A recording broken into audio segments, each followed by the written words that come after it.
시청자 여러분 안녕하십니까? 대한민국이 잘 보이는 곳으로 모셔다 드리는 신통방통 정찬배입니다. 먼저 오늘의 핵심 뉴스입니다. 북한이 어제도 서해상에 포탄을 쏘아대며 사흘 연속 대남 도발을 이어갔습니다. 반면 일본의 기시다 총리에 대해서는 각하라고 지칭하는 등 대화의 손짓을 보내고 있습니다. 김주영 기자입니다. 북한군이 어제 오후 4시부터 5시 10분까지 연평도 인근 서해 북방한계선 NLL 북방에 90여 발의 포사격을 실시했다고 합동참모본부가 밝혔습니다. 앞서 북한군은 5일 연평도 등산곳과 백령도 장산곳 일대에 200여 발의 포사격을 했고 6일에는 개머리진지에서 서쪽 방향으로 포탄 60여 발을 쏴 사흘간 350여 발을 쐈습니다.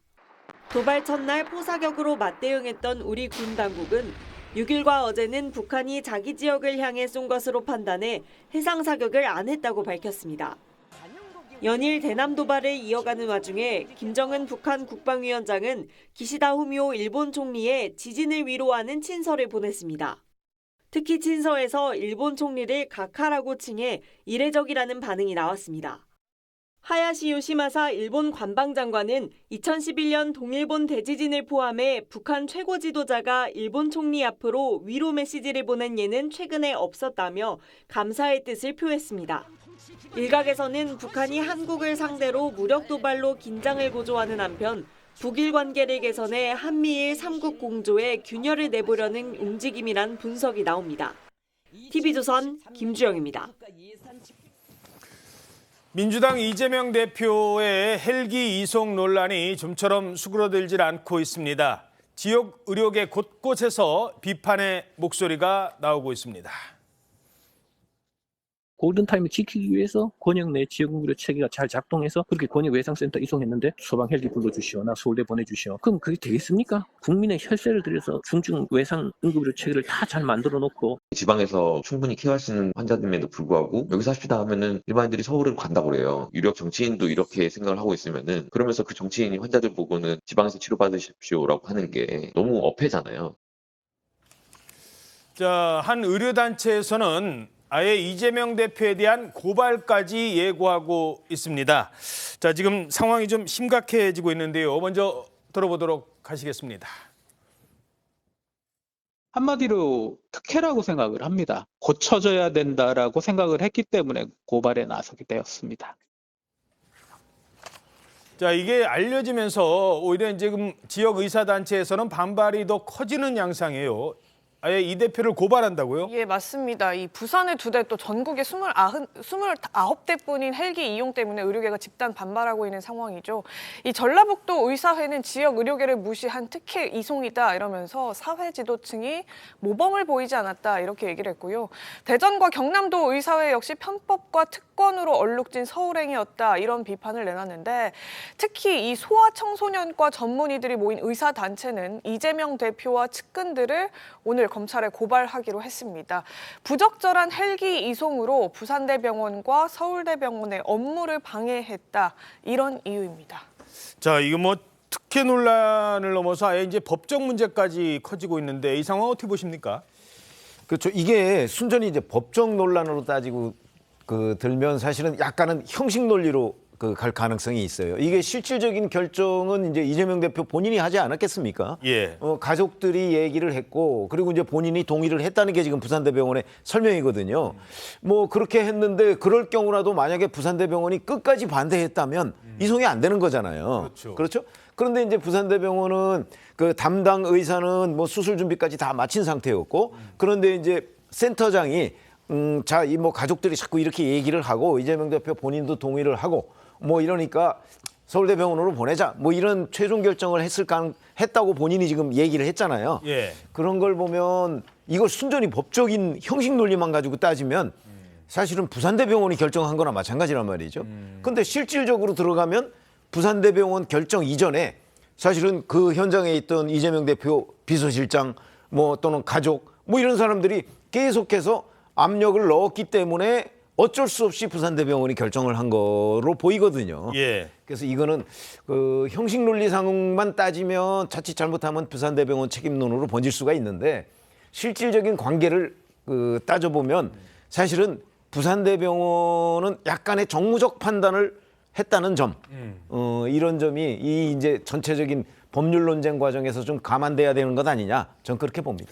이게요. 그러니까 지금 이제 법적 문제도 있지만 그 정치인들의 행위로서 이해를 하자면 최 의원님, 이게 그 제일 이 사건에 허탈감을 느낄 사람들은 이제 부산에 있는 의사들, 부산대 병원 말고도 이제 다른 의사들이 아니 왜 우리 부산에 있는 의사를 못 믿어라는 거였고, 거기서 조금 더 넓히면 부산에 있는 시민들도 이 소식을 들으면 아니 우리는 그러면 여기서 매일 치료받고 병원 다니는 사람은 뭐야라는 그런 감정으로까지 정치인에 대한 그게 이제 커질 수 있다는 거거든요. 그렇죠. 이게 이제 부산 시민들의 자존심을 건드린 예가 되는 거죠. 이제 부산을 뭐 잘 아시는 분들은 부산이라는 지역이 가지고 있는 우리나라 전체에서의 위상 뭐 이런 부분이 서울 못지않다고 생각하는 시민들이 굉장히 많아요. 그런데 특히 이제 외상센터의 경우에는 정부 보건복지부가 지정하는 외상센터잖아요.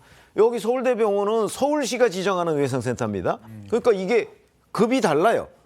그런 점에서 본다면 당연히 뭐 여러 가지 예산이나 시설, 장비 뭐 이런 것도 다 다르고 오히려 부산대병원이 더 앞서 있죠. 예. 그런 점들을 고려한다면 아마 부산 시민들, 의사들은 물론이고 부산 시민들도 뭔가 본인들이 자존심을 짓밟은 것 같은 그런 인상을 굉장히 강하게 받게 될 것이다.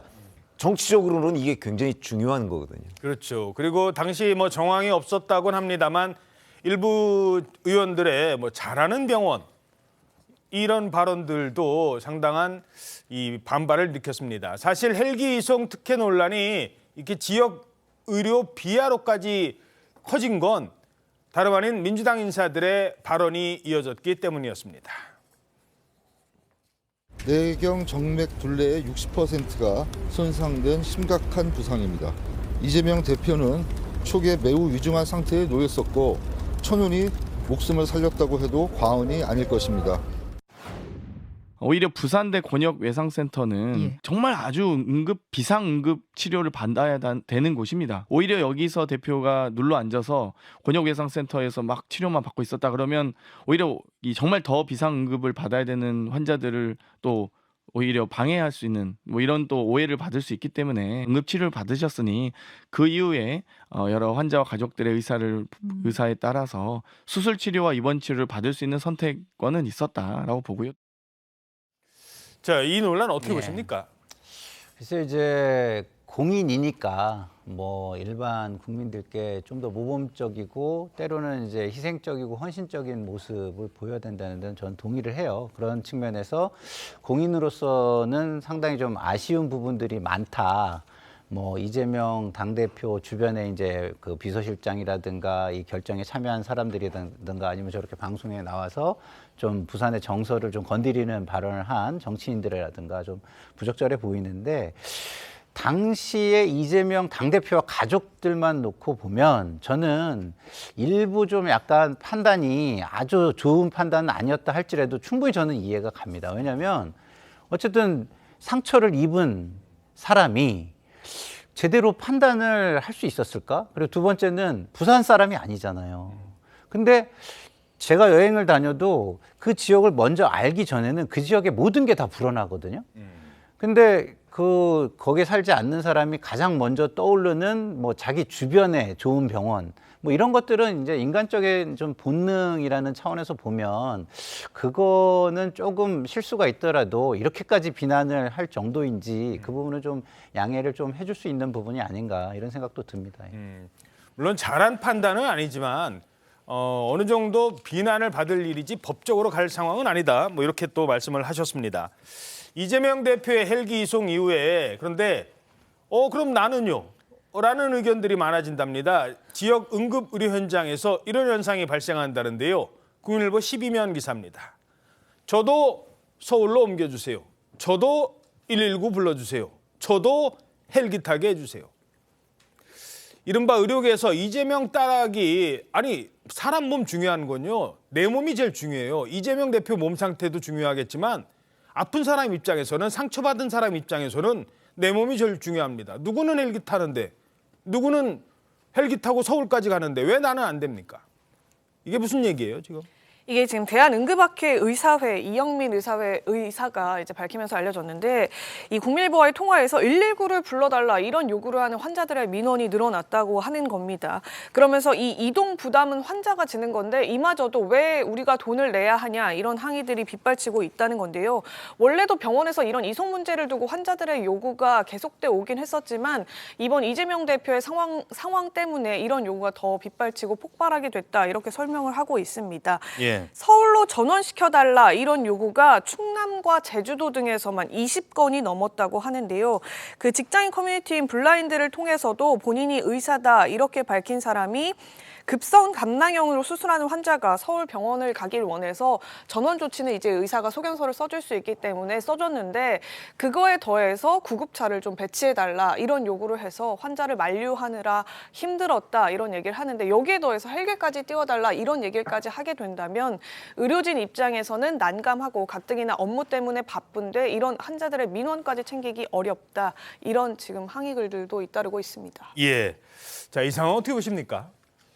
저는 이게 민주당 및 이재명 대표가 입장을 내야 돼요. 이 부분은 잘못된 건 잘못됐다 해야 되는 것이지 예를 들어서 위법이 아니라고 해서 본인의 행동에 따른 국민적 관심을 그냥 넘어갈 것인가 그건 아니라고 봅니다.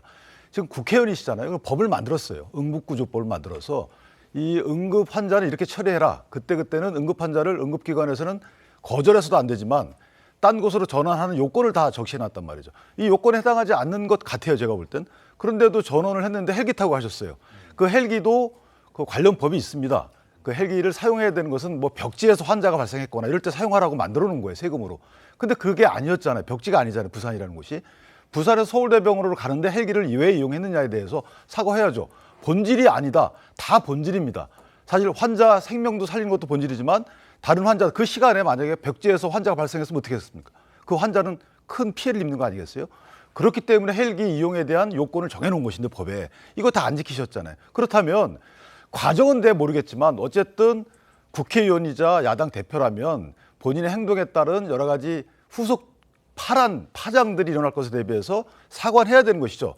저걸 다 정당하고 하고 있으니까 이게 과연 국회의원들이 저게 할 말인가 저는 상당히 놀랍고 그 지금 말씀하신 중에 예를 들어서 가덕도 현장에서 사고를 당한 그 사건 현장에서 헬기가 와서 거기서 만약에 갔다.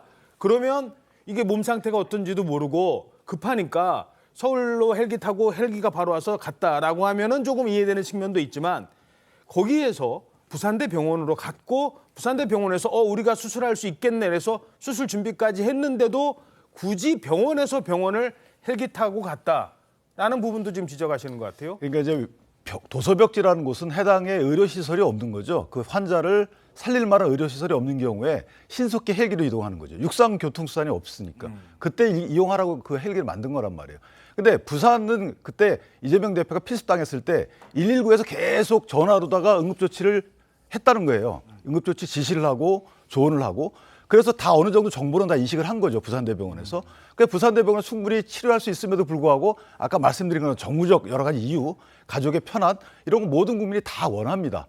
그런 것들을 모든 국민이 원하는 수요가 많기 때문에 의료 전달 체계를 만든 거 아니에요. 그럼 의료 전달 체계를 정치인은 지켜야죠. 그 지키는 것에 대해서 꼭 지키라고 청탁금지법도 맞는 거 아니겠어요? 근데 모든 걸 다 어겨놓고 지금에 와서 가족의 어떤 심정, 정무적 판단, 글쎄요, 저는 그때 그럴 수도 있지만 지금은 사후적으로다가 당연히 그때 저희가 잘못했습니다라고 인정해야 되는 거죠.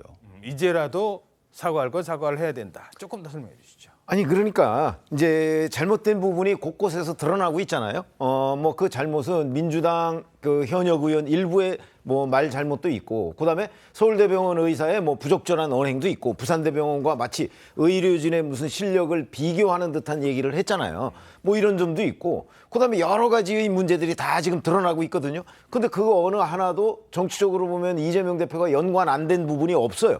다 있어요. 그런데 이재명 대표는 지금 뭐 의사소통이 다 되고 있잖아요. 현재 뭐 가족들을 통해서도 되고 있고, 이런 상황인데도 이 부분에 대해서 침묵하고 있어요. 그리고 언제 뭐 퇴원할지도 몰라요.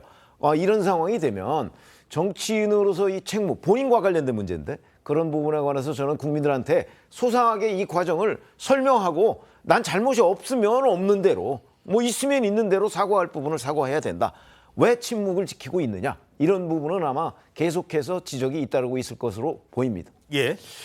저도 좀 한 말씀 드리면 이게 뭐 여러 가지 문제를 지적해 주시는 건 좋아요. 그렇지만 이게 그 야당 대표를 테러한 행위 굉장히 큰 사건입니다. 근데 그런 부분에 대한 이야기를 저는 어느 정도는 하고 그 다음에 차분하게 이런 문제를 따질 일이지, 지금 이 야당 대표 테러가 일어났는데 그런 걸 그냥 다 옆으로 밀어놓고 여기에 먼저 한다는 거는 저는 타이밍상 굉장히 좀 부적절해 보여요. 왜냐하면 지금은 정치가 지금 양극단으로 나눠져 가지고, 예? 그다음에 싸우는데 그 열을 올리고 있기 때문에 민생이 피폐해지고 일반 국민 중도층이나 이런 사람들은 갈 곳을 잃어가고 있는 상황이에요. 근데 저는 좀 정치권에서 그런 부분에 먼저 협치하는 모습을 보이면서 이런 것도 공인답게 뭐 유감도 표명하고 책임을 져라 이렇게 요구하시는 게 맞지 않나, 이런 좀 아쉬움이 제가 있습니다. 하나만 딱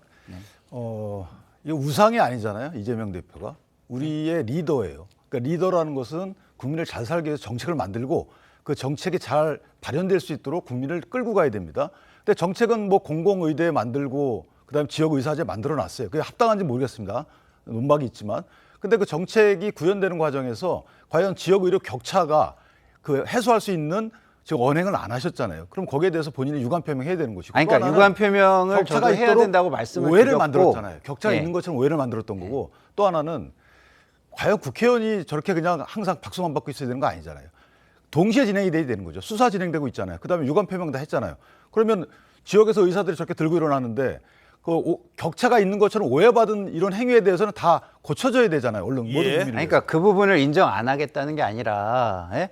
지금 그것만 공격하시면 국민들이 볼 때는 또 싸우는 걸로 뿐이 더 보이겠습니까? 예. 제가 볼 때는 지금 이런 일이 벌어지면요, 전 국민과 국가의 미래를 위해서 우리가 협치를 못하는 부분에 대해서 어떻게 반성하고 앞으로 좀 협치하는 정치 문화를 만들자, 여기에 의기투합을 하는 게 저는 좀 우선돼야 되는 거 아니냐, 이런 아쉬움을 말씀드린 겁니다. 알겠습니다. 간단하게 정리하면 지금 말씀하신 저 부분은 1월 2일 사건이 발생했을 때, 그리고 3일 이때 다 한 얘기예요. 그렇죠? 지금은 국면이 다른 국면으로 넘어가 있으니까 다른 국면의 얘기를 해야죠. 예.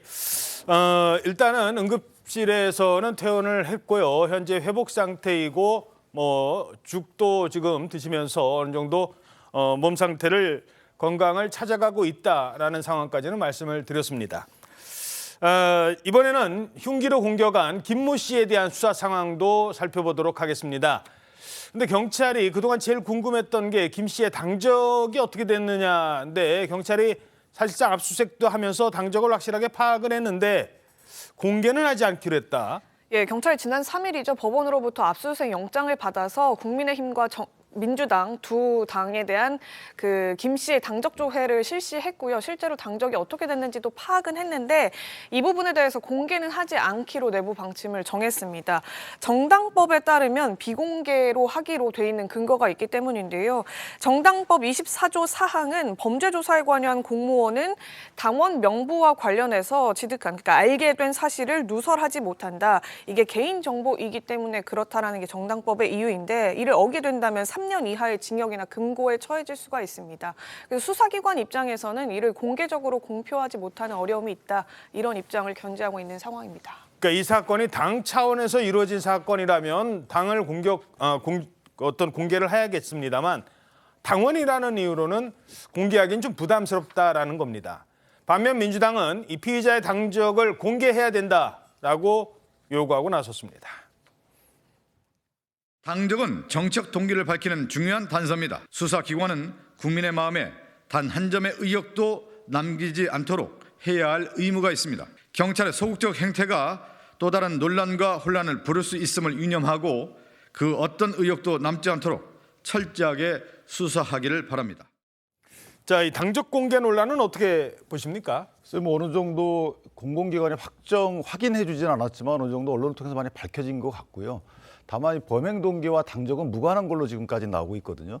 그러니까 뭐 그 당적 공개로 인해서 또 일어날 여러 가지 뭐 억측 이런 것들을 생각한다 그러면 경찰의 입장은 이해가 되고, 또 하나는 뭐냐면 경찰은 지금 후속 조치, 그러니까 예를 들면은 당적이 공개됐을 때 어떤 일들이 일어날 것인가를 염려하는 것보다 정당법을 근거로 하고 있잖아요. 법에 보면 공개하지 말라라고 돼 있고 저 문제는 뭐냐면 처벌 조항이 있어요. 그러니까 본인들이 공개했을 때 또 고소고발이 들어올 수 있거든요. 여러 가지 뭐 단체들에서. 따라 저거는 그런 측면에서 보면 공개하지 않는 그 경찰의 입장은 저는 수긍이 된다. 그리고 일각에서 얘기하는 뭐 헌재 판례 이런 것들을 얘기하고 있는데 헌재 판례는 본인이 내 확정된 형사 기록을 왜 복사해주지 않느냐라고 했을 때 그때 복사해주라라고 했던 것이기 때문에 이번 세력은 좀 완전히 다릅니다. 예.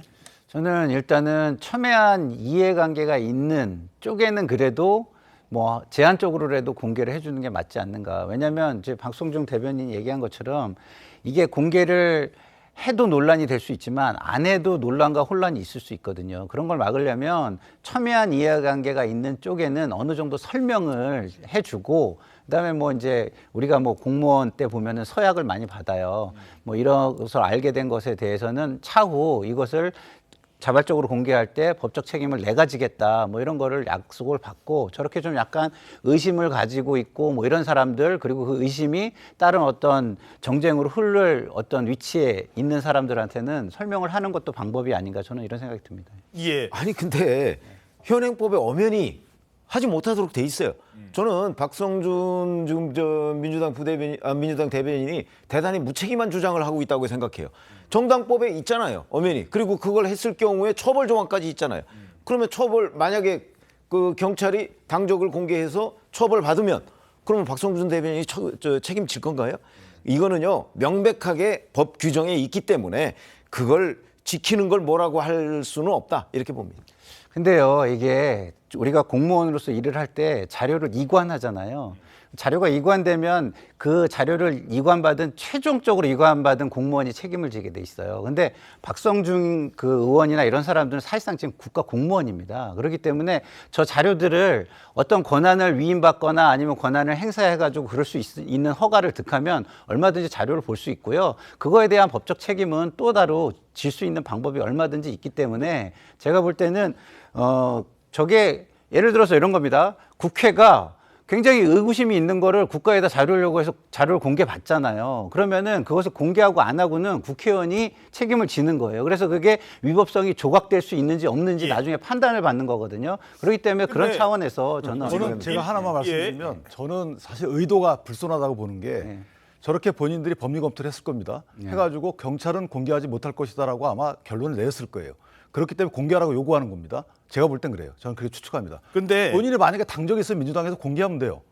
공개하되 국회의원 면책 특권을 활용해서 공개하면 됩니다. 그리고 우리한테 국민의힘에 공개해라 이렇게 요구하면 돼요. 근데 공개 여부도 중요하지만 일단은 지금 이 언론을 통해서 알려진 부분이 있잖아요. 그러니까 여당의 일정 기간 뭐 몇 년간 당적을 가지고 있다가 탈당을 했다가 지난해에 또 민주당에 4년 전에 탈당을 했다가 작년 4월에 민주당에 입당했다. 예. 이렇게 알려져 있죠, 언론에 지금. 거기에 사실 여부는 어느 정도 좀 파악을 할 필요는 있을 것 같기는 해요. 아니 민주당이든 국민의힘이든 자기들 당적을 가지고 있었던 부분은 확실하게 지금 알고 있을 거예요.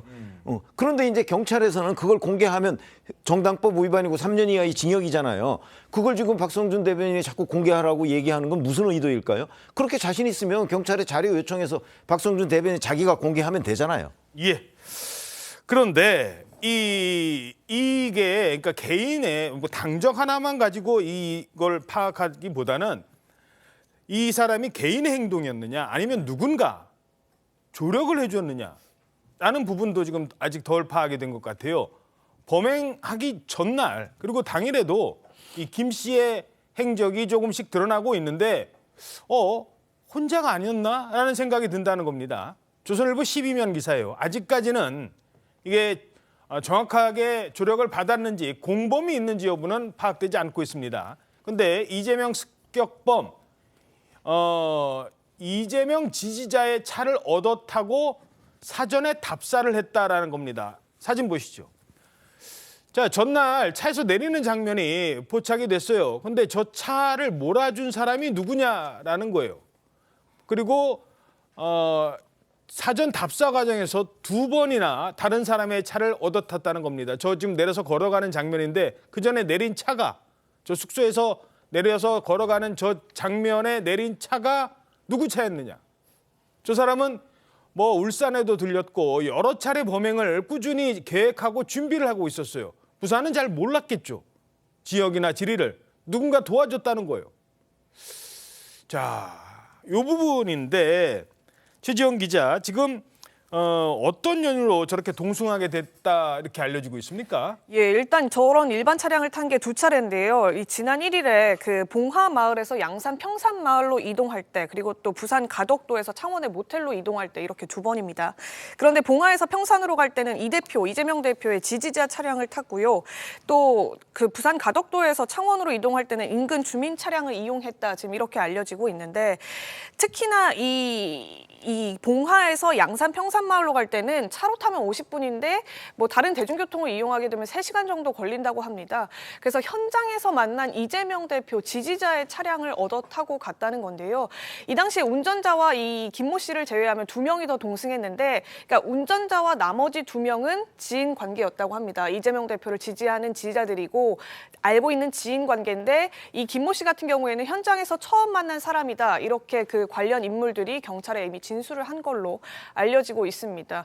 이 김모 씨가 이제 더 짧게 뭐 같이 차량을 좀 탈 수 없겠느냐 이렇게 요구해서 차량에 태워줬고, 이 차 안에서는 계속 지인이 이재명 대표 사인을 부탁해서 오늘 사인을 좀 받아야 하는데 받지 못했다, 이런 말을 수차례 반복했다, 이런 얘기도 경찰에 진술한 걸로 지금 알려지고 있습니다. 지금 화면 말씀 중에 죄송한데 저 화면이 바로 봉화마을에 어슬렁거릴 때의 모습이거든요.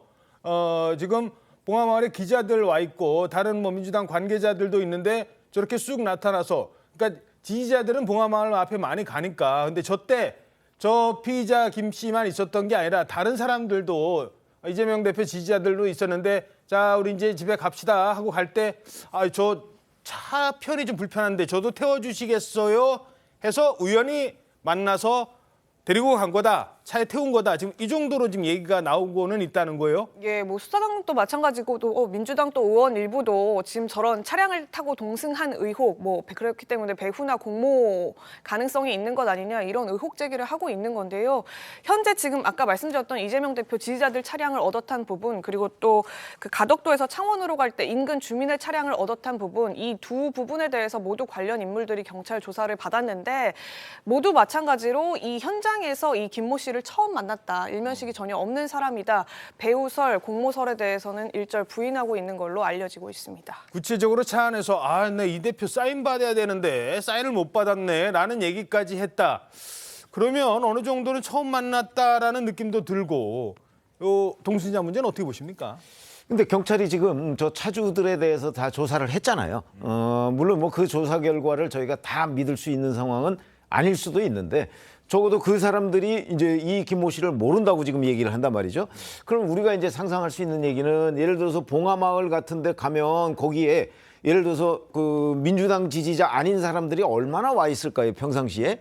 좀 뭐 별로 아마 없을 거라고 봐요. 예. 그러니까 자기네들끼리는 서로 모르는 사람이더라도 약간의 뭐 동질감 같은 거, 유대감 같은 게 있지 않을까요? 예. 그래서 이제 거기서 평산마을 쪽으로 누가 간다고 하니까 그럼 나도 태워주세요 하면서 뭐 자연스럽게 그렇게 우리가 관측을 할 수 있는데, 그러나 이제 이제 이게 동승자가 혹시 뭐 공모한 것 아니냐, 뭐 이런 이제 의심을 하기 시작하면 이 부분에 대한 수사도 철저하게 더 이루어져야 된다, 이렇게 생각합니다. 근데 이제 한 사람이 두 군데를 나눠서 태워준 건 아니고 갈 때마다 다른 사람 아니 근데 이제 그 현장에 있었던 사람들의 특징은 이재명 대표나 민주당 지지자들이라는 거죠. 이제 그 사람들이 이 김모 씨를 저 사람도 이재명 대표 지지자야, 이렇게 판단을 했기 때문에 태워줬을 거 아니겠어요? 동료의식. 그렇죠. 일종의 동료의식이죠. 아마 그런 것 때문에 이런 일이 벌어진 것으로 보이는데, 그러나 이제 1차 조사에서는 지금 그 차량 운전자, 동승자 이런 사람들이 다 지금 부인을 했지만, 조금 더 여러 가지 정황들을 철저하게 조사할 필요가 있다, 이렇게 생각하는 거죠. 예. 자, 이렇게 치밀하게 사전 답사까지 해가면서 이재명 대표의 목숨까지 노린 피의자 김모 씨. 근데 왜 공격을 했느냐라는 이유를 묻는 말에는 이렇게 답을 했습니다. 이재명 대표 왜 공격하셨습니까? 내가 문건을 경찰에다가 내 변명문을 8쪽짜리 제출을 했어요. 그걸 참고해 주시면 되겠습니다. 범행 사주한 사람 있습니까? 가입할 이력 있으십니까? 자, 변명문이랍시고 본인이 썼다는 글이 있는데 뭐 이걸 다 공개는 못해요, 경찰이. 근데 이제 알려진 내용들을 몇 개 이렇게 추려봤더니 거기 아주 핵심 동기를 추정할 수 있는 단어가 좀 있다고요. 예, 일단 저렇게 기자들 만났을 때 김모 씨가 변명문이라고 했는데 실제 그 종이에는 남기는 말 이렇게 써져 있었다고 합니다. 남기는 말. 예, 이 남기는 말에는 불신과 정치권에 대한 불신과 혐오 표현이 가득 들어 있었는데요. 이를테면 부동산 등 경제 정책 실패 또 대북 관련 정책 등을 비판하면서 욕설 같은 거친 표현이 들어 있었다고 하고요. 또 이재명이 대통령이 돼선 안 된다 이런 취지의 주장과 함께 역사와 사명감 이런 단어들을 포함시키면서 자신의 범행을 다소 정당화하려는 듯한 취지의 내용들도 담긴 걸로 알려져 있습니다. 모두 8장인데 이 김 씨가 범행을 저지를 때 본인이 입고 있던 외투 안쪽 주머니에 들어 있었다고 하고요. 경찰은 이 김모 씨가 얘기한 변명문, 소위 이 남기는 글이라는 이 종이 내용과 함께 조현병 등 이제 범죄 경력이, 그러니까 뭐 질병 경력이 있는지 이 부분도 한번 따져보겠다 이런 입장을 보이고 있습니다. 뭐 옛말에 뭐 나라님도 욕할 수 있어요. 그렇지 않습니까? 뭐 민주당 대표 이재명 대표 욕하는 수 있어요. 본인의 생각 글로도 옮길 수 있어요. 그렇다고 저런 테러에 가까운 행동을 해서는 안 되잖아요. 이게 마치 그 자기 자신 행동을 정당화하려는 것 같아서 자세히는 뭐 말씀드리지 않는 게 좋을 것 같은데 범행 동기로 봤을 때 이 사람은 거의 뭐 확신범 가까운 그런 것 같아요. 어떻게 보십니까? 그렇죠. 이제 자기 망상적 확신이죠. 그 확신이 뭐 굉장히 뭐 대의가 있는 확신 뭐 이런 게 아니라 그러니까 그렇지만 이 행동은요. 분명한 것은 근대 국가의 정체성이나 안정성을 굉장히 무너뜨릴 수 있는 아주 안 좋은 행위입니다. 왜냐하면 근대 국가는 기본적으로 사적 구제나 사적 보복을 하지 못하도록 설계된 것이거든요. 그게 이루어지기 시작하면은 사회는 극심한 혼란 속에 빠질 수밖에 없고 모든 사람이 각자 자기 주장만 하면서 마음대로 행동하는 그런 정글적인 사회가 될 수 있는 거 아니겠습니까? 그런 측면에서 볼 때 이 사람은 뭐 본인이 자꾸 뭐 이런 얘기를 그 표출되게 해서 본인이 마치 우국지사인 양 아니면 뭐 뭔가 이렇게 영웅이 될 수 있는 것처럼 이렇게 행동하는데 그런 것들이 하나의 의도라면 그 의도가 완성되게 해주는 것은 우리가 절대 해서는 안 된다 이런 생각이 듭니다. 그렇죠. 변명문일 뿐이고요. 저 사람의 그냥 자기 생각일 뿐이에요. 걱정이 되는 게 짧게 한번 부탁드리면 혹시라도 이 모방 범죄 뭐 이딴 거 나올까 봐. 안 그래도 한동훈 위원장 인천 광주 간다니까 그날 바로 나도 보복하겠소 뭐 이런 글도 올라오기도 했었잖아요. 그래서 이 정치권 등이나 국민들께서 좀 조심해야 될 부분이 물론 정치 문화, 정치인에 대한 불만이 많죠. 불만족스러운 거죠. 그렇다고 해서 이 범행에 대해서 동기를 뭐 참작할 만하다 이렇게 얘기하면 절대 안 되는 겁니다. 그럼 모방범죄, 유사범죄가 일어나기 때문에 어쨌든 정치인이 잘못하면 정치를 바꿔주면 되는 거기 때문에 정치인에 대해 테러를 한다, 내가 제거해야 된다 이런 식의 범죄에 대해서 참작할 만하다, 동기가 있다 또는 저 사람이 말하는 변명문에 대해서 여러 가지 수긍하는 면이 있다. 이런 식의 논평 등은 제가 볼 때 모방범죄를 부를 수 있는 위험성이 있기 때문에 좀 조심해야 되는 게 아닌가 싶습니다. 예. 이재명 대표 피습으로 잠시 멈춰 있었던 민주당의 분당 움직임도 이제 또다시 속도를 내고 있습니다. 광주 5.18 민주묘지를 찾은 이낙연 전 대표, 이번 주 후반에 탈당 선언을 예고했습니다.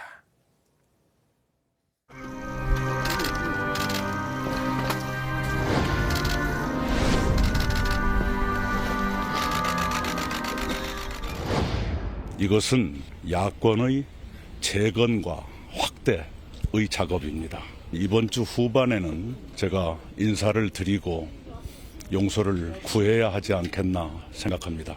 나라를 망가뜨리고 있는 양당 독점의 정치 구도를 깨고 국민들께 새로운 희망의 선택지를 드리는 일에 뜻을 같이 하는 사람이라면 누구든지 협력해야 한다고 생각합니다. 이번 주가 구체적으로 날짜도 혹시 나왔습니까? 아마 오는 10일 그러니까 이번 주 금요일 정도가 될 가능성이 높다고 하는데요. 예. 얘기를 들어보니까 원래는 그 지난주 후반에 기자회견을 할 계획이었다 이렇게 알려지고 있습니다. 탈당에 대한 본인의 소회 또 왜 내가 당을 떠나는지에 대한 설명을 하고 국민들의 이해를 구하겠다 이런 자리를 마련하려고 했는데 말씀 지금 계속했던 대로 지난 2일에 이재명 대표 피습 사건이 벌어지면서 일주일 정도 일정이 수년된 거라고 하고요. 다만 이번 주 회견에서 뭐 창당준비위원회 등 신당 추진 과정에 대해서까지 구체적으로 설명하기는 아직 조금 이르다. 뭐 당명 발표 이 수준까지 가기는 아직 조금 이르다라는 입장인 것 같고, 다만 당의 이제 최후의 이제 본인의 입장문 생각들을 한번 정리해서 기자들과 국민들에게 알리는 기회를 마련하겠다 이런 입장인 걸로 알려지고 있습니다. 이낙연 전 대표보다 조금 더 빨리 민주당을 떠나겠다라는 또는 뭐 비판의 목소리를 높였던 사람들이 있죠. 그중에 한 분이 바로 이상민 의원인데, 이상민 의원은 국민의힘에 아마 오늘 입당식 한다고 해요. 이렇게 알려져서 잠시 뒤에 전해드리고, 그 탈당할지 말지 되게 고민이 많았던 원칙과 상식의 4명, 나머지 4명, 이분들은 어떻게 되는 겁니까? 이분들도 이르면 이번 주 수요일이죠. 10일 날 탈당 선언을 할 거다. 지금 원칙과 상식, 그러니까 비명계 의원들 관계자가 얘기를 하고 있습니다. 지난주에 이제 이번 주는 탈당 결의를 하겠다. 이렇게 내부적으로는 결론을 냈다고 하는데. 탈당 쪽으로 가는군요? 네, 뭐 불출마를 할지 아니면 당에 남아 경선을 할지 아니면 탈당하고 제3지대를 모색할지 이런 여러 가지 안을 두고 고민이 깊었는데 결국에는 이제 탈당 쪽으로 좀 더 무게가 기울었다 이런 얘기가 나오고 있습니다. 다만 이제 어제 보도 이후에 오늘 이원욱 의원은요, 아직은 뭐 최종적으로 결정한 단계다 아니다 이러면서 끝까지 이제 심기일전하는 모습을 보이고 있는데요. 아마 지역구 이제 주민들의 연락들이 많이 오고 지역에서는 당에서 좀 더 정정당당하게 지역구를 좀 사수해달라 이런 당원들의 목소리도 일정 부분 작동하는 걸로 보여지고 있어서요. 특히나 경선을 치르더라도 조금 우세하고 비명계 의원들 입장에서도 승산이 있는 지역구를 둔 의원들 같은 경우에는 특히나 당원들의 요구가 좀 크기 때문에 그 부분이 아마 막판까지 고민을 치러질 걸로 보입니다. 다만 이 4명이 만약에 탈당을 감행하게 된다면 동시 탈당을 진행하겠다 이런 입장은 견지하고 있는데, 이렇게 될 경우에 당장 신당을 꾸리거나 아니면 이낙연 전 대표의 신당으로 합류하는 이런 모양새보다는 신당에 버금가는 일종의 연합 플랫폼을 만들어서 이 플랫폼으로 외곽에 있는 제3지대에 있는 이준석 전 대표나 이낙연 전 대표 쪽, 그리고 또 금태섭 전 의원이나 양양자 의원의 신당까지도 모두 포섭해서 이 제3지대에 있는 인물들이 하나로 규합할 수 있는 플랫폼을 이 비명계 의원들이 만들겠다. 그때는 혁신계 의원으로서 일하겠다. 현역 의원의 메리트를 실현시키겠다. 지금 이런 구상을 하고 있는 걸로 알려지고 있습니다. 지금 이 4명의 의원들이 왜 또 언론의 관심을 모을 수밖에 없냐면, 이분들은 민주당에 끝까지 어떻게든 남아서 어떻게 해보겠다라고 했는데 지금 탈당을 한다는 거고, 또 하나는 기호와도 연관이 있어요. 기호. 1번이냐 2번이냐는 아니겠죠. 누가 3번을 받느냐. 이게 현역 의원이 몇 명 있냐는 건데, 지금 이준석 전 대표는 현역 의원이 없어요. 현재까지는. 이낙연 대표 지금 나갔죠.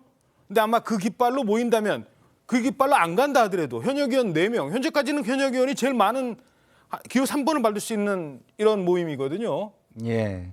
일단 기본적으로 이 4사람은 4번 정도, 죄송합니다. 예. 뭐 정의당이 있으니까 예. 4번이 될 수도 있고, 몇 명이 더 두 명만 더 참여하면은 3번이 될 수 있는 그런 상황이죠. 아니 1명 정도면 되겠네요. 유호정 의원 같은 경우는 또 지금 나왔으니까. 나왔다고 볼 수 있으니까요. 그러면 제가 이 4사람의 생각은 무엇이냐. 기본적으로 지금의 현 정치를 바꿔봐야 되겠다라는 게 큰 대의라고 저는 생각을 해요. 근데 그걸 대의로 삼는다면 본인들이 어떤 권력을 더 갖겠다, 뭐 권력 투쟁을 해가지고서 뭐 주도권을 갖겠다, 이런 거가 돼서는 저는 안 된다고 보거든요. 그래서 이 4사람이 결국은 그걸 중심으로 해가지고 정치를 바꾸는데 매진을 할 것 같고요. 그러려면 그 가치에 동의하는 사람들, 그리고 또 가치에 동의하는 게 아닌데 위장해서 오는 사람들을 또 잘 걸러내는 일, 이것까지도 저는 좀 잘해야 될 것 같은데, 이것은 시간이 지남에 따라 그 현역 의원 숫자는 자연스럽게 늘어날 것 같아요. 왜냐하면 양당의 공천이 얼마나 공정하냐, 공정한 것을 국민한테 인정받느냐의 문제가 걸려 있어요. 그렇다고 한다면 결국은 떨어진 사람들의 그 집합소 이렇게 폄하될 수가 있거든요. 그러나 공천이 별로 그렇게 공정하다고 인정받지 못하고 사당화를 위한 공천 학살이라고 된다면 거기에서 떨어져 나오는 사람들이 상당수 그 다른 당으로 가는 것이 명분을 좀 인정받을 수 있고 그 당도 그런 사람들과 함께 하는 것이 그렇게 비난의 대상이 안 될 수 있거든요. 예. 그렇다고 한다면 시간이 지남에 따라 양 당에서 수십 명의 현역들이 합류할 수 있는 가능성이 있다라는 생각이 듭니다. 예. 자, 그런가 하면 여권에서는 이준석 전 대표가 창당 작업에 속도를 내고 있습니다. 오늘자 조선일보 사면입니다. 소셜미디어로 당원 모집을 했는데 한동안 이 당원 증가세가 조금 정체돼 있는 듯 했어요. 한동훈 효과 막 불어올 때는. 근데 요즘에 4만 명을 넘겼다. 이런 기사가 지금 들려오고 있습니다. 자, 이준석 전 대표 한편 온라인 당원 모집과는 별개로 지난 6일에는 대구에서 길거리 당원 모집에 직접 나서기도 했습니다. 막 사람들 만났겠죠. 대구 사람들 이분 저분 만났겠죠. 근데 보수의 심장이라는 곳이잖아요. 그랬더니 한 분이 나타나서 이런 상황이 발생했습니다. 무슨 일이세요? 자파 이기려면은 뭔가 뭉쳐야 되잖아요. 지금 대통령이 보수 제대로 하고 있으면 이런 일 안 생깁니다. 자, 우리 보수 흩어지면 어떡해요? 뭐 이런 걱정 어린 목소리인데 어떻게 보셨습니까? 저는 이준석 전 대표의 창당 시도가 좀 늦었다라고 생각을 해요. 그러니까 이전에 당내에서 세력 정치를 시작한 적이 없잖아요. 본인 SNS 정치지 본인이 이 국회의원이라는 게 사실 세력을 모아서 입법 활동을 하는 것이 국회의원인데 또 정당도 그런 국회의원을 배출하기 위한 활동이잖아요. 그런데 그런 활동보다는 본인의 개인적인 활동 위주로 했단 말이죠. 그렇다면 본인이 얘기하는 당이 변하지 않았다는 데 책임도 본인도 있는 거예요. 예. 그러면 나가서 어떤 시도를 하겠느냐? 저는 국민이 어떤 지지를 보내지 않을 거라고 보고 타당도 마찬가지지만 안에서 치열하게 무리 정치를 위한 시도를 열심히 해왔다 그러면 그리고 나서 1년 전에 탈당을 해가지고 새로운 당을 만들었다 그러면 국민적 지지가 아마 현실화될 텐데 저는 그렇게 보지 않고 또 하나는 이미 한 번 당이 어려울 때 또 나갔다 들어온 적이 있거든요. 그렇다면 국민 당원들이 볼 때 저분의 당을 보는 시각이 뭐냐, 당이 도구냐, 당이 목적이냐 여기에 대한 국민적 판단도 있을 것 같아서 제가 4만 명의 당원 또는 이제 유료 당원이 한 2만 명 된다고 하는데요. 그 당원들의 숫자라는 것은 본인에 대한 지지율을 비춰보면 최종 당원들의 숫자를 봐야 되겠지만 저는 파격적으로 보지 않습니다. 따라서 본인이 생각하는 정치적 비전을 먼저 얘기하고 그 뒤에 그 정치적 비전을 펴기 위해서 당에서 어떤 활동을 했는지에 대해서 본인이 한번 되돌아볼 필요가 있다. 그래서 자, 그러면 지금 이제 시청자 여러분들께서 궁금할 건 자, 이낙연 신당, 이준석 신당 각각 따로 갈 건지 아니면 결국은 뭉칠 건지 어떻게 분석하십니까? 저거 예측하는 것이 쉽지가 않죠. 그러나 이제 양쪽 모두에서 이렇게 뭉쳐야 된다 하는 목소리들은 굉장히 많이 나오고 있어요. 이제 이낙연 전 대표도 뭐 충분히 같이 만날 수 있다고 하고 당장 내일 양향자 의원이 출판 기념회를 하죠. 예. 그 자리에 이제 이른바 양금석, 금태섭, 이준석 그다음에 뭐 다 만난다고 해요. 그 자리에 예. 출판 기념회니까. 예. 그럼 그런 자리에 갔을 때 이제 대화가 어느 정도 진행이 될 것이냐. 심지어는 이준석 전 대표는 뭐 이낙연 신당과 뭐 지역구 공천은 따로 하더라도 아니 비례대표 공천은 따로 하겠다 뭐 이렇게 된다는 얘기는 거의 뭐 합당 수준까지 얘기가 됐나 하는 이런 짐작을 할 수 있을 정도의 표현이거든요. 그러니까 비례대표 공천만 따로 하겠다는 거죠. 지역은 그럼 그 얘기는 결국 지역은 뭐 연합 공천이나 이런 가능성이 있다는 걸 지금 시사하는 대목인데 저런 것들이 순전히 그냥 말로만 그칠 것인지 아니면 정말 행동으로 옮겨질 것인지 하는 부분은 아직 시간이 좀 있습니다.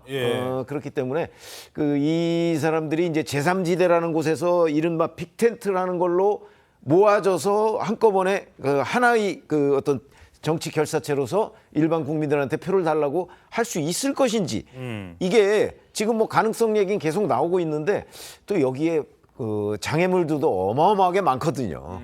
그래서 아마 누구도 확신할 수 없는 상태이긴 하지만 양쪽에서 그런 모색 얘기는 계속 나오고 있다. 이렇게 말씀드리겠습니다. 그러니까요. 지금 화면에 나오고 있습니다. 양향자, 금태섭, 유호정 이런 의원들이 과연 어디로 갈지 이 부분도 관심인데 짧게 한번 분석해 주시죠. 이게 저게요. 기본적으로는 모두가 빅텐트를 지향을 해요. 왜냐하면 그래야만 현실적으로 정치를 바꿀 수 있다고 생각하는데 예. 그것 때문에 이제 모이는 거를 지향하는데 문제는 지금 우리 최병묵 의원님 잘 말씀해 주신 것처럼 상호 간의 신뢰가 문제가 되는 거예요. 이게 뭐냐면 내가 대장을 하겠다 이게 아니라 대의에 대한 어떤 헌신성, 진정성이 있느냐 이거를 계속 보는 거거든요. 근데 어느 쪽에서 한 군데 내가 대장이 될 거야 나를 따라 이렇게 되는 순간 저건 좀 깨지게 돼 있거든요.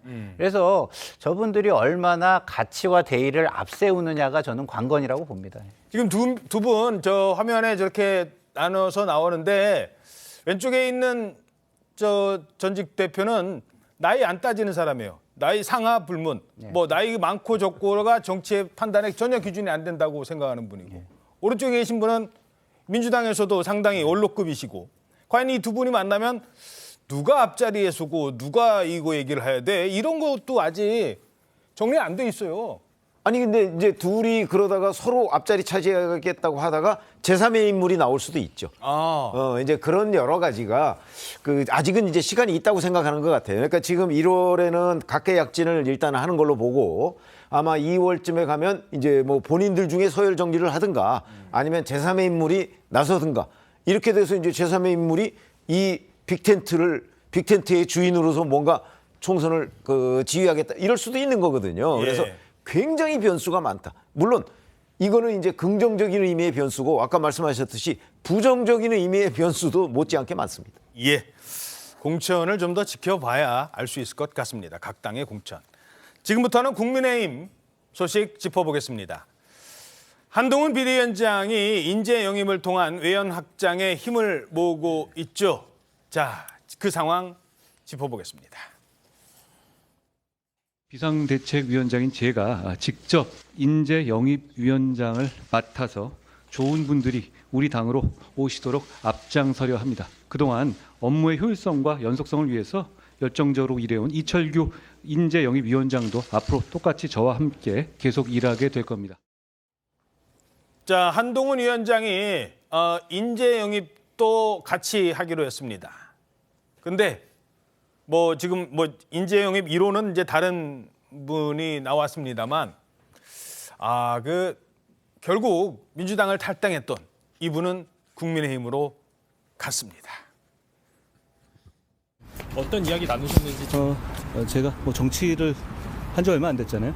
여러 가지 경험과 방향에 대해서 좋은 말씀을 들었습니다. 구체적으로 입당 논의를 좀 하시나요? 당사자를 앞에 두고 그런 말씀을 하시면 제가 저희와 함께 해달라고 간곡하게 부탁을 드렸습니다. 위원장님 만나시고 나셔서 결심에 조금 더 뜻이 생기셨을까요? 중요한 질문이요. 네, 중요한 질문인데 지금 얘기하면 안 되잖아요. 하여간 제가 좀 숙고해서 말씀드릴게요. 오늘 상당 부분 그 위원장님하고 뜻이 의기투합하는 부분이 있었습니다. 자, 그리고 나서 오늘 조금 전에 국민의힘 당사입니다. 잠깐만요. 아까 그 모습으로 같이 지금 국민의힘 회의장에 최고위원 열리는 그 회의장 당사에서 모습을 뵀네요. 최지영 기자. 예, 오늘 비대위 회의가 있었는데요. 그 직전에 이상민 의원이 직접 저렇게 비대위 회의에 참석해서 한동훈 위원장 왼편에 앉았습니다. 그리고 직접 이제 입당 소회를 밝히면서 사실상 오늘 입당 절차를 이룬 걸로 지금 확인이 되고 있습니다. 그러니까 오늘 공식 입당을 하는 거네요. 이게 조금 전 상황이거든요. 예, 맞습니다. 이상민 의원이 직접 그 비대위 회의에서 모두 발언도 했는데요. 뭐 일단 너무 따뜻하게 환영해줘서 감사한다 이렇게 얘기를 하면서 주변에서는 만류하는 사람들도 많았다. 그렇지만 호랑이 잡으러 호랑이 굴에 들어온다라고 내 자신을 생각하면서 그런 마음가짐으로 입당을 하게 됐다. 이렇게 소회를 밝혔습니다. 뭐 지역에서는 지금 그 그러니까 대전 유성울 지역에서는 국민의힘이 열세다. 그렇기 때문에 어려운 싸움이 되겠지만 이 충청권에서 바람을 일으키는데 제 한 몸 역할을 할 수가 있다면 뭐 돕겠다. 이런 취지로 발언하기도 했습니다. 예. 그러니까 유성이 지금 어떤 상황이냐면 요 얘기는 뭐 제가 말씀드리죠. 국민의힘의 당협위원장이 공석이에요. 그러니까 누가 나와야 되는데 국민의힘 당협위원장이 지금 공석인 상태고, 그러니까 이따가 지금 사라졌습니다. 그리고 민주당 내에서는 그 이경 전 부대변인, 근데 최근에 그 대리기사가 뭐 운전했다고 막 본인은 주장합니다만 어찌됐든 그 판결이 나오면서 이 부적격 판단을 받았거든요. 이러면서 이상민 의원은 여기서 국민의힘을 지금 선택을 했고 여기서 이제 공천을 받아서 아마 출마를 할 텐데 국민의힘 후보로. 네. 어느 정도 예상은 저희가 이 프로그램에서도 같이 출연을 하셨기 때문에 하셨을 텐데 어떤 파장, 어떤 효과 예상하십니까?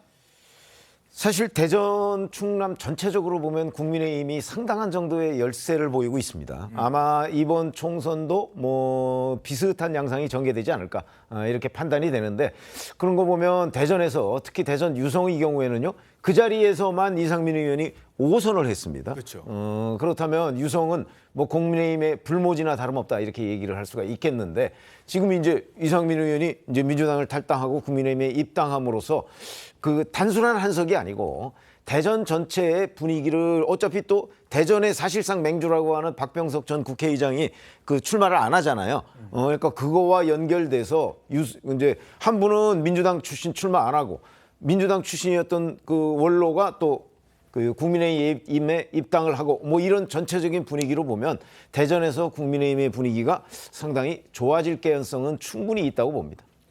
짧게요. 네. 이상민 의원이 주목받았던 이유 중에 하나는 5선 의원이기도 합니다만 민주당 이재명 대표를 향해서 쓴소리를 날릴 때였어요. 근데 민주당을 나왔어요. 거기까지는 근데 국민의힘에 갔어요. 그래도 언론의 스포트라이트를 받고 사람들의 주목을 받을 수 있을까? 그 부분은 어떻게 보십니까? 그 본인이 민주당에 대해서 쓴소리를 한 대목이 있잖아요. 사당화라든가 어떤 강성 지지층에 끌려다니는 모습 이거잖아요. 근데 그 부분이 그러면은 국민의힘에는 없는 것인가를 생각을 해봐야 되는데 그런 측면에서 볼 때 저는 그런 어떤 대의의 바람 이런 거를 불러일으키는 데는 영향을 줄 수 없다 이런 생각이 들고요.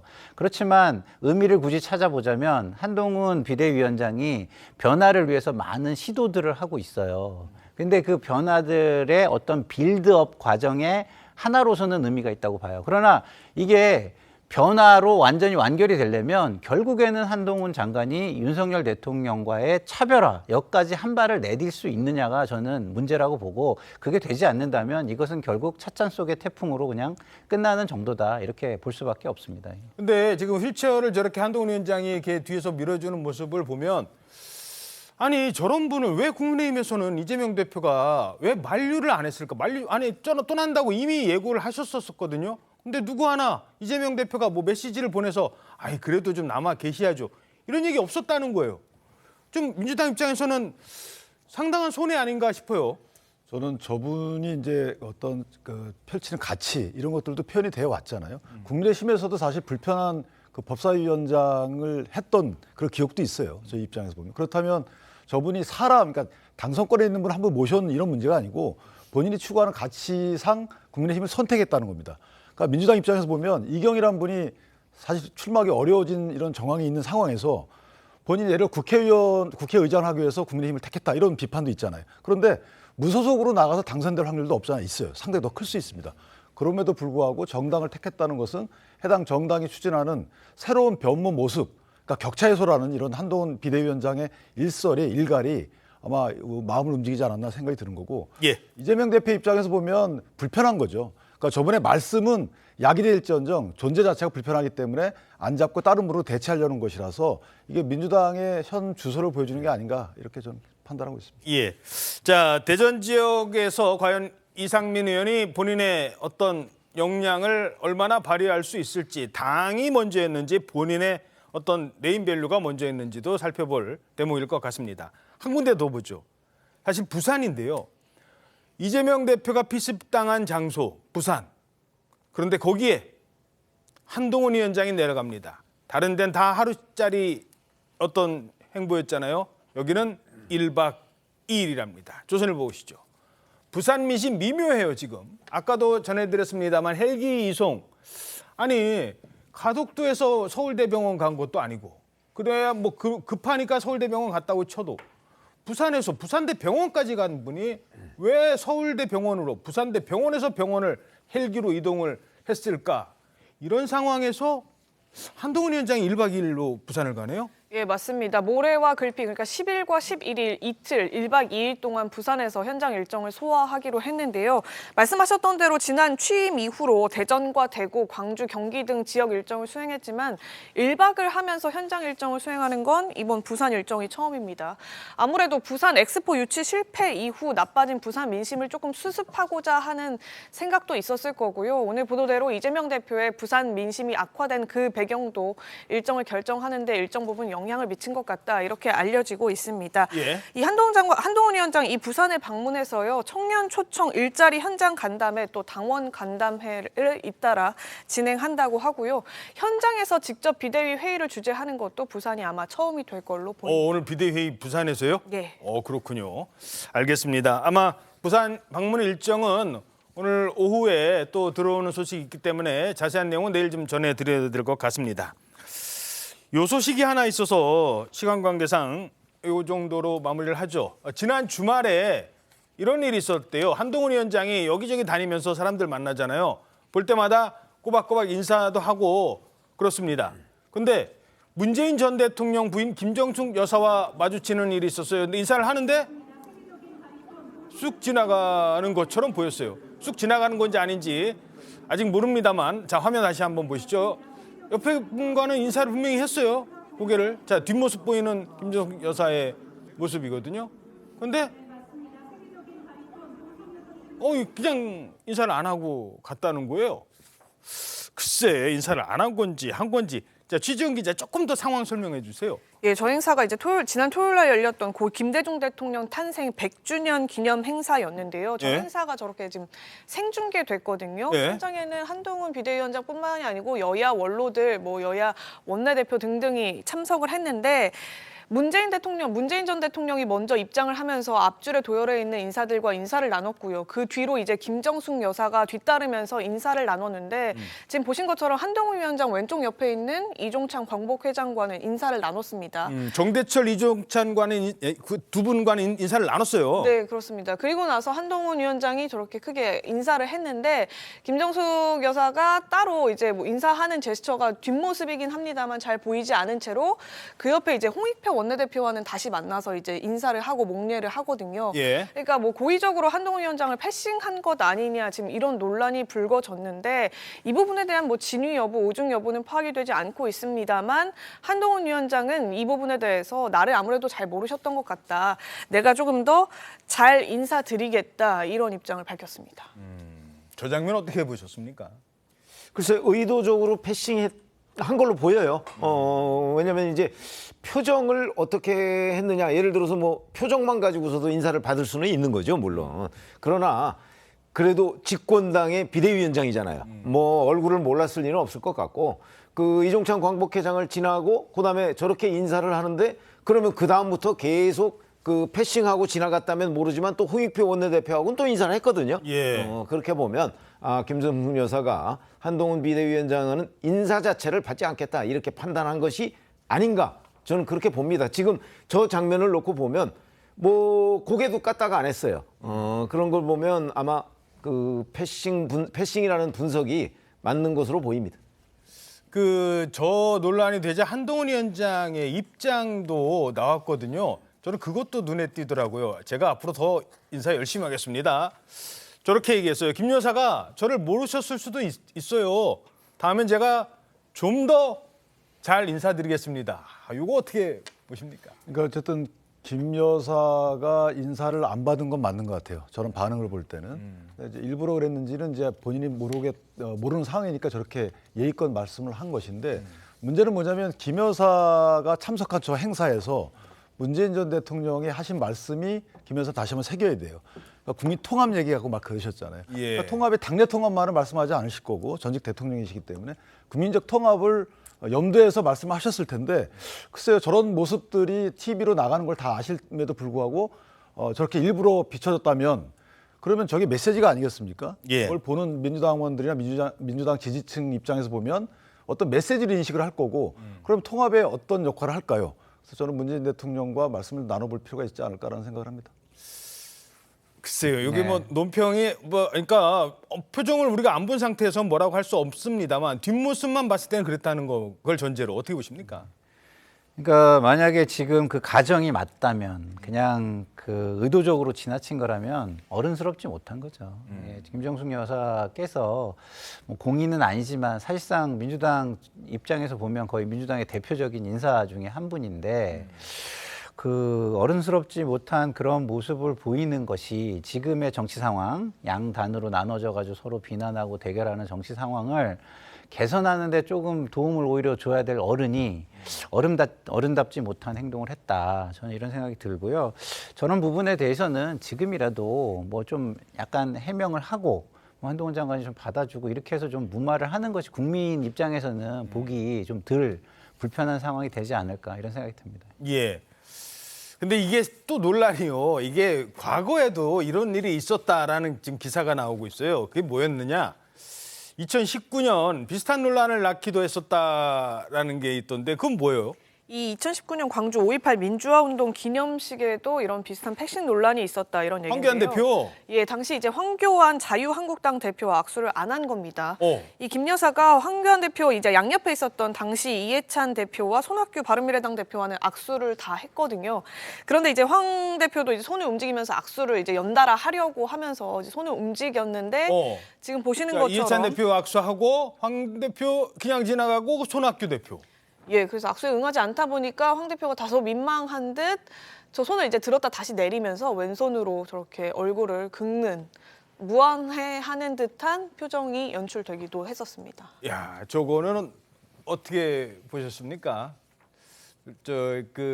뭐 저거를 많은 지지자들 당시에도 논란이 됐었는데 황 대표 시절의 어떤 민심과 또 지금 한동훈 막 뜨고 있는 저 상황에서의 민심의 반응이 조금 다를 수 있거든요.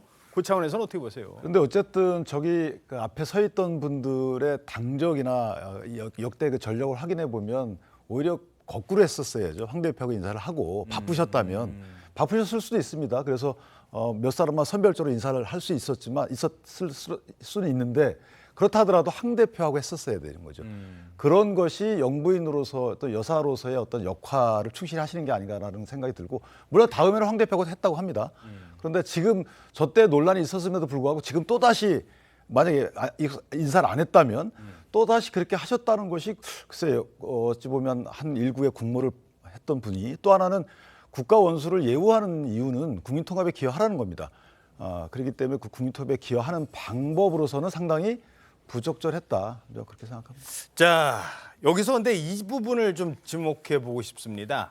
김정숙 여사가 요즘에 한동안 뭐 윤석열 정부 출범 이후로 언론에 많이 모습이 안 나왔잖아요. 요즘에 나와요. 바로 김건희 여사 특검법 나오면서 아니 김정숙 여사는 옛날에 뭐 타지마을 혼자 막 갔잖아. 그거 왜 실제로 서울시 의원이 그거 고발했어요. 요즘에 다시 이제 소환되기 시작합니다. 김건희 특검 얘기하면 할수록 김정숙 얘기가 나와요. 그런데 이제 저런 논란이 이제 미친다는 거. 그러면 계속 비교가 되거든요. 그러니까 이 부분이 민주당 선거 전략 입장에서 과연 김정숙 여사가 언론에 저렇게 노출되고 얘기가 되는 게 민주당에게는 좋을까? 아니 민주당은 김건희 특검법이라는 것을 계속해서 밀어붙이면 그 일종의 후폭풍으로 김정숙 여사가 소환될 거라는 걸 민주당이 몰랐나요? 다 알았을 거예요. 알았으면 아마 김정숙 여사 본인으로서는 이런 부분에 관해서 어느 정도는 좀 여론을 진정시킬 그런 뜻도 저는 가져야 된다고 생각을 하거든요. 그런데 이제 저런 장면이 자꾸 저 옛날 사진인데도 이제 또 나와요 언론에서. 그러니까 다시 나오게 되겠죠. 네. 그러면서 뭐 김정숙 여사 저 문제, 뭐 옷감 문제도 특검해야 되는 것 아니냐 이런 얘기가 당연히 나올 수밖에 없습니다. 저때 대통령도 안 갔었는데. 그러면은 김정숙 여사가 조금 더 정무적인 판단을 한다면 아까 같은 그런 한동훈 비대위원장 인사 패싱 뭐 이런 거를 일으키지 말고 사실은 좀 자연스럽게 넘어갈 수 있는 상황. 그게 이제 결국 아까 말씀하신 국민 통합에 기여하는 방향으로 본인도 이런저런 행동을 하게 되면 도움이 될 텐데. 근데 그게 아니라는 측면에서 본다면 뭐 다소 현명하다는 아마 그런 지적을 피할 수가 없을 것으로 보입니다. 예. 자, 안 그래도 이제 김건희 특검법을 지금 거부권을 행사하면서 국회에서는 이 논의가 계속 이루어지고 이 문제는 민주당이 어찌됐든 언론에서 김건희 이름이 김건희 이름만 나오기를 바랄 텐데 저 사진이 죄송합니다. 자꾸 옛날 거 보여줘서. 근데 저 사진 보면 옛날에 김정숙은 혼자 비행기 타고 전용기 타고 인도 타지마할까지 갔다 왔잖아. 이거 소환되거든요. 그러니까 뭐 법적으로 양쪽에서 다 지금 뭐 검사, 조사 이런 거를 하고자 한다면 다 하면 되는 것이죠. 뭐 저 나온다고 해가지고서 뭐 그러면은 김건희 특검을 안 해야 된다라는 논리로 가야 하는 것이냐, 저는 그렇게 생각하지 않고요. 국민 다수가 궁금해하는 거라면 그 의혹은 지도층에서는 당연히 해소해 주셔야 된다, 이런 생각이 듭니다. 짧게요. 어차피 나왔던 건데 오늘 시간상 내일 다루겠습니다만, 자, 김건희 특검법을 총선 후에 해야 된다. 찬성하십니까? 반대하십니까? 저는 뭐 총선 후에 하는 게 더 적절하다고 생각하지만, 그러려면 지금 그것을 대국민 약속을 하든 뭘 하든 여당 쪽에서 먼저 구체적인 액션이 필요하다, 이렇게 생각합니다. 그 액션 중에 하나가 제2부속실 만드는 것 갖고는 부족하십니까? 부족하지 않습니까? 아주 부족하죠. 그거는 부족한 거냐, 충분하냐 부족하냐의 차원이 아니라 전혀 다른 문제다. 완전 동문서답이다, 이렇게 말할 수 있겠습니다. 요거 하나만, 김건희 특검법 하려면 김정숙 특검법도 같이 해야 된다. 그 부분은 어떻게 보십니까? 저는 그건 별도라고 보고요. 그러니까 김건희 특검법은 사실은 이제 김건희 여사를 대상으로 한 거기 때문에 정치적 논쟁이 되는 것인데, 이걸 만약에 A 씨라고 그냥 이모 씨라고 하면은, 예를 들어서 그럼 하면 안 되는 거죠. 왜냐면 이미 수사를 다 통해 가지고 관련자들은 기소가 됐는데 공소장에 한 마디도 없다. 근데 왜 다시 수사를 해야 되는지, 정치 여사가 아니면 설명이 안 되는 거거든요. 그러니까 오히려 하려고 그러면 그걸 수사했던 검찰들을 감찰해야 돼요. 감찰해 가지고 수사가 문제가 있었다는 게 밝혀지면 그때 해야죠. 근데 그런 것도 없이 덮어놓고 그 정치 대상이기 때문에 특검 수사를 해야 된다. 글쎄, 저는 그 국민적 설득을 민주당이 먼저 해야 되는 게 아닌가 생각합니다. 예, 알겠습니다. 뭐 특검과 관련된 소식은 내일 아마 전해드려야 될 것 같습니다. 오늘 오후에 국회 또 일정들이 많이 있으니까요. 관련 소식과 묶어서 내일 전해드리도록 하겠습니다. 다음 소식입니다. 자, 시민들이 많이 찾는 서울 한강공원 산책로에서 30대 여성이요, 흉기에 찔려서 숨진 채 발견됐습니다. 이분이 서울에 사는 분도 아니래요. 박한솔 기자가 먼저 전해드립니다. 주말 오후 한강공원. 시민들이 산책을 즐기고 가족 단위 나들이객들은 강과 갈대를 배경으로 사진을 찍으며 추억을 남깁니다. 그런데 저녁 8시쯤 이곳에서 한 여성이 의식을 잃은 채 쓰러져 있다는 신고가 접수됐습니다. 산책을 하던 시민의 신고를 받고 출동한 경찰은 흉기에 찔린 채 숨진 여성을 발견했습니다. 경찰 조사 결과 숨진 여성은 경기도 이천에 사는 30대 A씨였습니다. A씨는 오후 1시쯤 집을 나온 뒤 대중교통을 타고 저녁 7시 반쯤 공원에 도착한 것으로 파악됐습니다. 경찰에 따르면 A씨는 집을 나온 뒤 접촉한 사람이 없었습니다. 또 A씨가 공원에 들어간 뒤 경찰에 신고가 접수될 때까지 현장을 드나든 사람도 없는 걸로 파악하고 있습니다. 평소 즐겨 찾던 공원에서 벌어진 일에 시민들은 충격을 받았습니다. 저희가 생활하는 공간에서 이런 일이 벌어졌다는 게 무섭기도 하고요. 경찰차가 3대가 와 있더라고. 한 사람은 요 강가에서 해가지고 숲까지 요거 줄자로 쟀더라고. 끔찍하죠, 뭐. 경찰은 타살 가능성도 배제하지 않고 정확한 사망 원인을 밝히기 위해 국과수에 부검을 의뢰했습니다. TV조선 박한솔입니다. 자, 한강공원 산책로에서 발견된 한 30대 여성의 시신. 야, 이게 지금 이상한 점이 한두 가지가 아닌 사건이에요. 그렇습니다. 일단 이 30대 여성이요, 경기도 이천에 사는 것으로 알려졌는데, 그런데 왜 한강공원에 오게 됐는지 그 경위도 좀 조사가 필요해 보입니다. 예. 두 번째로는 일단 이 여성이 한강공원에 들어선 시간이 오후 7시 30분이고요. 그다음 신고가 접수된 것이 오후 8시 7분입니다. 그러면 37분 정도의 그 시간들이 있는데, 그 시간 동안 도대체 어떤 일이 있었는지 이 부분을 좀 밝혀내야 될 것 같습니다. 특히나 이 여성 가슴에 흉기로 찔린 흔적들이 있었기 때문에 타살 가능성까지도 지금 수사 당국이 바라보고 있는데요. 특히 37분 동안 현장에 드나든 사람이 없는 것으로 현재까지는 알려져 있기 때문에 이 사건 경위가 어떻게 되는 것인지 수사기관의 철저한 수사 필요해 보입니다. 요즘 뭐 날씨가 주말부터 다시 추워졌잖아요. 겨울에 한강 혼자 가신다. 게다가 밤에, 사실 밤에요. 지금 6시만 되면 깜깜한데 혼자 한강을 산책한다? 추운 날? 글쎄요. 경찰은 어떻게 보고 있습니까? 이게 흉기에 찔린 채 시신으로 발견된 사건이기 때문에 당연히 여러 가지 의심이 들 수밖에 없는데 근데 지금 경찰이 아직까지는 타살 여부 등이 확인되지 않았다라고 하고 있습니다. 근데 이제 이 사건 자체가 통상적이지 않은 사건이기 때문에 모든 가능성을 열어두고 수사를 하고 있다. 근데 조사 중인 사안이라서 자세한 내용은 밝힐 수 없다라고 밝혔습니다. 예, 한강에 도착한 지 37분 만입니다만 한강에 도착한 시각이요. 깜깜해요. 저녁 오후 8시가 안 돼. 7시 반이면 거의 뭐 앞에 안 보이는 시간이에요. 그렇죠. 오후 7시 30분 정도라고 한다면 요즘 날씨에는 굉장히 깜깜한 시간들이거든요. 예. 그 시간에 7시 30분에 한강에 들어서고 그다음에 신고가 접수된 게 오후 8시 7분이었으니까 37분 동안 이 해당 여성의 행적을 파악하는 것이 가장 중요한 수사의 포인트라고 할 수 있겠습니다. 일반인은 혼자서 무서워서라도 한강공원 혼자 못 다니는 시간이거든요. 그렇죠. 그런데 왜 한강공원에 그 시간에 오게 됐는지 그다음에 그 37분 동안 어떤 행적을 벌였는지 이런 부분들이 수사기관에서 살펴봐야 될 텐데요. 그렇기 때문에 당연히 CCTV 분석 필요할 것 같고 이 해당 여성의 휴대폰을 포렌식해보는 것 이것이 가장 좀 중요할 것 같습니다. 한강공원에 오기 전후로 누구를 만났는지 또는 누구와 연락을 했는지 이런 부분들을 파악할 수 있는 중요한 열쇠가 되기 때문인데요. 뿐만 아니라 부검을 실시해서 정확한 사인 파악하는 것도 중요해 보입니다.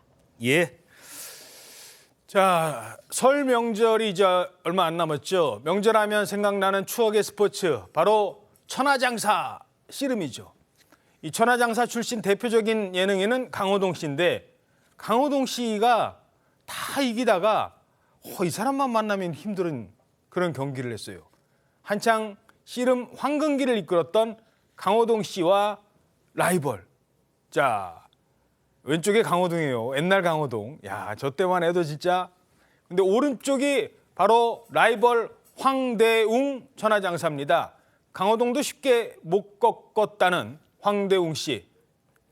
아니 근데 이 황대웅 씨가 얼굴 보면 내가 알지 저 얼굴 하실 분들 많은데 안타까운 소식이 있다고요. 네, 지난 4일 오후 2시 반경에 한 전직 씨름 선수가 재활병원 옥상에서 떨어져 숨졌다는 소식이 나중에 뒤늦게 알려졌거든요. 재활병원 옥상에서요? 그렇습니다. 근데 뒤늦게 소식이 알려졌는데 확인을 해보니까 그 전직 씨름 선수가 바로 과거에 천하장사와 백두장사를 여러 차례 지냈던 모래판의 불곰 황대웅 씨였던 것으로 드러난 거예요. 예. 이 황대웅 씨가 뇌경색 등으로 재활병원에 입원을 해 있었는데 당시 옥상에서 간병인이 황대웅 선수를 봤지만 추락을 막지는 못했다고 합니다.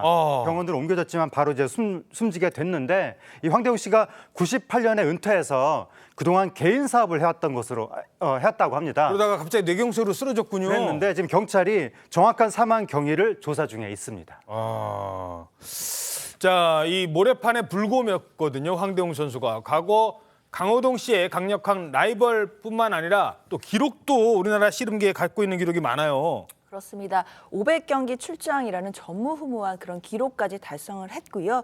특히 90년대 초반에는 천하장사 2회, 그리고 백두장사 6회라는 그런 타이틀까지도 차지를 했었습니다.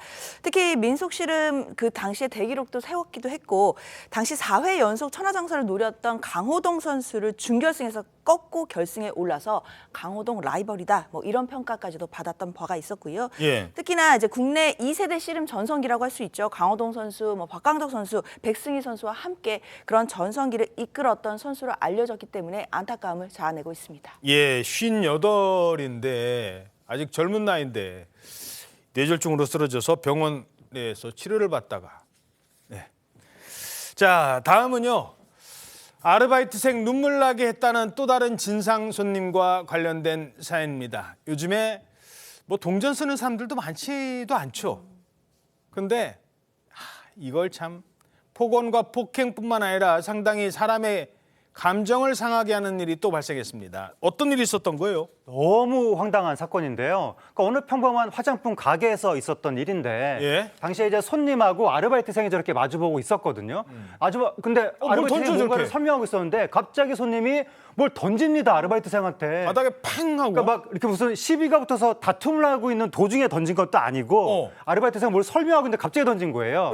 저 영상이 저 아르바이트생이 950원으로 맞아본 사람 이라는 제목으로 영상을 올리면서 이제 알려진 사건인데 950원으로 맞아본 사람? 그렇습니다. 저 아르바이트생이 당시에 쇼핑백을 2개를 이제 보여드리면서 봉투 크기가 어떤가요라고 손님한테 안내를 하고 있었다고 합니다. 예. 근데 갑자기 손님이 거스름 돈으로 받았던 동전 950원을 아르바이트생한테 아무 이유 없이 대뜸 던졌다고 합니다. 아니 이유도 없어요?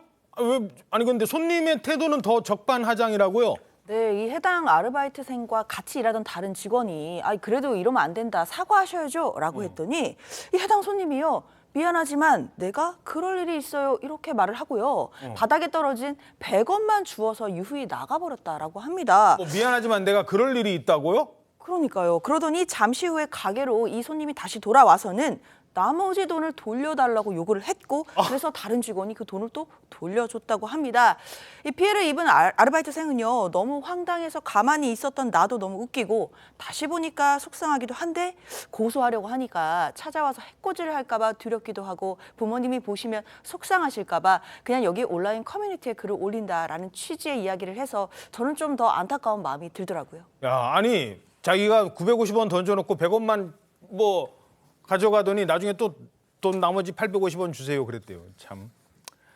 자, 다음은 하늘에서 있었던 황당하고 아찔한 소식입니다. 우리 비행기 우리나라에서도 그때 착륙할 때 그랬었는데 미국에서는요. 나라가 한참 날아가고 있는 별이 보이더라니까요. 아까 제가 보니까. 비행기 한쪽 벽면이 뻥 뚫렸습니다. 자, 저 상황인데요. 저 까만 데가 문이에요. 문짝이 떨어져 나간 거예요.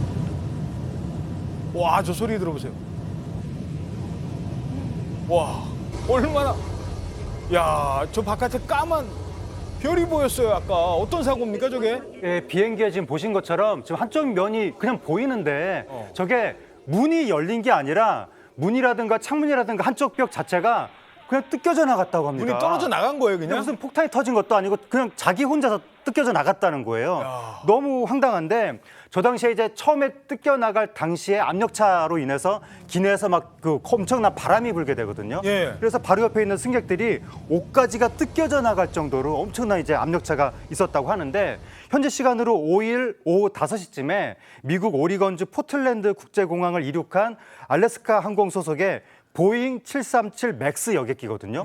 그 비행기가 이륙한 직후에 갑자기 저렇게 한쪽 벽에 뜯겨져 나가서 회항을 한 거예요. 다행히 이제 인명 피해는 더 이상 없긴 했었는데 어쨌든 갑자기 구멍이 저렇게 펑 하고 나면서 뜯겨져 나가니까 승객들이 공포에 떨었다고 합니다. 야, 오레곤 주면은 저 위쪽인데 얼마나 추웠을까요? 어느 땅 위래도 상공은 무척 추웠을 텐데. 아니 근데 대체 어떤 항공기예요, 저거? 저 비행기가 신품이라고 합니다. 한 두 달쯤 전에 2023년 11월 달 생산된 건데 2달 전에 생산된 거예요? 완전 새 건데도 불구하고 저렇게 된 거예요. 그래서 저게 생산 당시에 무슨 결함이 있었던 건지 아니면 운행상의 문제가 있었던 건지 아니면 원래 설계상의 문제가 있었던 건지 그걸 알아봐야 되는데 저 보잉 737 맥스가 2018년하고 2019년에도 추락 사건이 있었던 거예요. 그래서 20개월 정도 비행이 중단됐다가 다시 운행을 하는 과정에서 저 사건이 벌어졌기 때문에 물론 원인은 조사를 해서 알아봐야 되겠지만 일단 승객들이 보잉 737 맥스 여객기를 피하자 이런 식의 움직임도 지금 나타나고 있다고 합니다. 예, 알겠습니다. 자, 다음은 겨울철 대표적인 스포츠 스키를 좋아하시는 분은 더 관심이 있을지도 모르겠습니다. 아니 스키 못 타셔도 좋습니다. 이분도 타십니다. 자, 실력부터 보시죠. 멋지게 할강을 하고 내려오고 있죠. 우리나라는 아닙니다. 쫙 타고 내려오는데 저렇게 와, 보통 실력이 아니에요. 하루 5시간씩. 아, 그래요? 죄송합니다. 저 우리나라랍니다. 우리나라도 이렇게 멋진 스키장이 있군요. 요즘 스키장은 안 가봐가지고. 용평이래요. 용평. 죄송합니다. 스키를 타고 저렇게 하루 5시간을 매일매일 연습하는 분이 있대요. 야, 저 A도 아니고 저렇게 S자를 쫙쫙 저 스키 엣지 저렇게 모아놓고 도는 게 쉽지 않은데 네, 저분의 나이가 몇 살이시라고요? 저분의 연세가 98. 98? 98세입니다. 와. 저분이 1926년에 태어나신 이근호 씨인데요. 예. 저분이 환갑 때 60세 때 처음으로 스키에 도전하기 시작해서 지금까지 계속 저렇게 스키를 타시는 거예요. 아니, 처음에 몇 살 때 타셨다고요? 환갑 60세 60살 때 스키에 도전한 거예요. 와. 그 전까지 못 탔다가. 그러니까 저분이 그 60살 무렵에 그때 83년 경인데 동기가 대한스키협회 회장이 됐다고 합니다. 예. 저분한테 갑자기 부회장 맡아달라고 그렇게 요청을 했다는 거예요. 예. 덜컥 부회장이 됐는데 그래서 와중에 사라예보 동계올림픽 우리나라 대표팀 단장이 되신 거예요. 그래서 동계올림픽 대표 그 이제 전지훈련장에 따라갔다가 아 내가 그래도 단장인데 나도 스키를 타야지 하고 도전하기 시작했는데 그때부터 이제 본격적으로 타기 시작해서 외국 스키 교본까지 스스로 번역을 하고 그다음에 아예 일본에서 1급 스키 지도자 자격증까지 땄습니다. 야, 아니 어떻게 98세의 할아버지가 저 정도의 실력을 저도 스키를 옛날에 좋아했습니다만 이제 저도 나이 먹었다고 아예 스키는 위험해 이제 어른 나이 들어선 타는 운동 아니야 이렇게 생각했는데 오히려 60세가 돼서 근데 사실 저분도 이렇게 건강하신 몸은 아니셨다고요? 네, 그렇습니다. 77세는요, 건강 문제로 폐 한쪽을 절제를 했고 90세에는 갈비뼈가 부러지기까지 했지만 포기하지 않았다라고 합니다.